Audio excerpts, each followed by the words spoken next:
I've been asked by a number of people if I would comment on Thunderfoot's recent videos. Indeed, some of the messages I've been sent have gone as far as to suggest that I should advise him to seek professional psychiatric help. Before making this video, I went back and I watched all of the relevant videos, and in relation to his most recent one, Burn Mohammed Burn, I went to the lengths of transcribing it. That video was removed from his channel by YouTube, but here is the audio. Flag burning. The universal vehicle by which angry Muslims throughout the world use to express the peaceful nature of Islam. The idea is simple. Take a symbol of a country, mistreat it, stamp on it, tear it up, rant about being at war with everyone, and then burn the flag. Although many Muslims struggle, really struggle with this newfangled technology of making fire. There is only one intention to this activity: to be as offensive as possible. The sole purpose of this activity is to cause offence, to intentionally cause as much insult as possible by denigrating the symbol of a nation. Naturally, such folk have decided that this sort of activity is perfectly reasonable and nothing to be ashamed of. And I'm sure they realise they're not the only ones in the world with matches. So in the name of reciprocation, I asked this question to all the angry Muslims watching this. What would be wrong of taking a symbol that is dear to you? Say, for instance, the Prophet Muhammad. You know, the Prophet who married one of his wives at the age of 7 and then consummated that marriage at the age of 9. Yeah, the world's most well-known paedophilic prophet. What would be wrong with taking a picture of the Prophet Muhammad and then dragging him around on the floor and stamping on him with your shoes and then burning him? Although not to the chanting of some bloodthirsty crowd, that would be far too crass, but to the theme of something epically more suitable.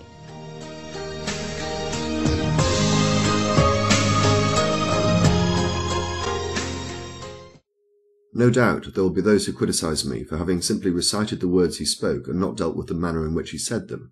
Don't worry, I'll come back to that shortly.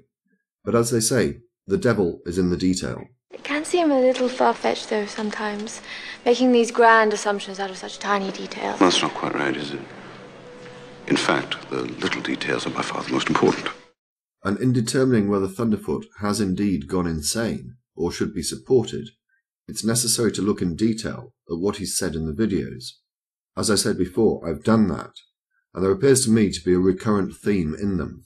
And this is why you fear free speech. For to allow free speech is to allow people to show you the truth that your God does not exist. It forces you to see the mocking idol that you created to the non-existence of your God. The line will be drawn defiantly, and it will be drawn deep, in homage of one of the oldest and most beloved pillars of our Western civilization. For even the most astutely reasoned argument has no value without the free exchange of ideas and information. And likewise the most atrociously fallacious argument is a hazard, unless it can be subjected to open scrutiny. And thus it is that free speech is the very pith that defines us as an enlightened people. And it is that line that separates the enlightened world from the darkness that surrounds it.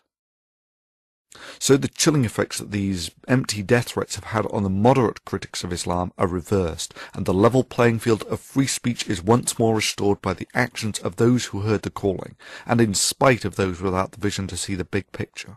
Yeah, we strike boldly and hard in defence of free speech, and by that virtue do we defend both by weight of numbers the concept, but also our decisive victory will leave a historical deterrent for any primitive thugs who think in the future that I know I can intimidate people into not being critical if I only issue enough psychotic death threats. All I hear is the mumbling of a coward who thinks that in the West we give up our free speech if only you make enough death threats. Nah, it's not going to happen. Not to the mumblings of some religious cowards, no matter how psychotic they are.